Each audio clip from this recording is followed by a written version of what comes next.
Надира Сындаршында айтсаңыз, бул курулуш иштери качан башталат, качан бүтөт? Бул 23-жылы баштайбыз деп атат да.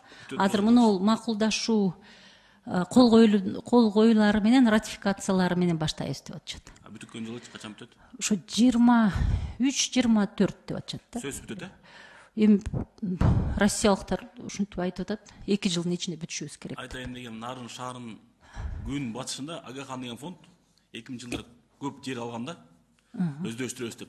Ушунга чейин өздөштүрбөй келишет. Өзүнүн бир университетин курушту, калган жерин өздөштүрбөй кармап келишет. Ушундай кайталанып калбайбы? Бул эми эки өкмөт аралык келишим болуп атат да. Жогорку деңгээл.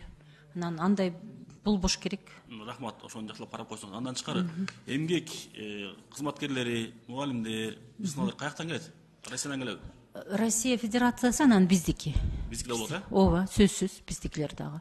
Анткени Кыргызстан тарыхы, мекен таануу, кыргыз тили, кыргыз адабияты, жана биздин стандарт боюнча предметтерди россиялыктар сабак бере албайт.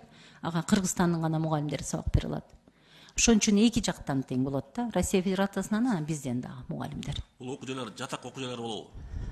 Ошону алар айтып атышат да, эки вариант деп атышат азыр. Же жанагы жер участогунда кенен болуп калса, балким ошол жерге кошумча курушабы. Же жана аренда кылабызбы дейт ошо. Мисалы, ар кайсы жерде ошо мугалимдергечи. Өздөрү Россия тарап төлөп берет экен да аны. Рахмат. Жатак окуу жай болуп калса, сырттан балдар алышабы же ошол эле шаардын балдарын алышабы, ошо айылдын балдарын алышабы? Эми ошол мисалы Ош областында азырынча ошо жердеги жакын алып келе тургандар болот да.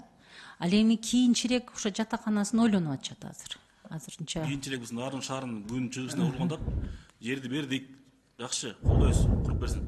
Бирок өзүбүздүн Нарын шаарынын балдары ошол жакта окуй албай калбайбы? Кийинчерээк. Ошол жактан келип калбайбы?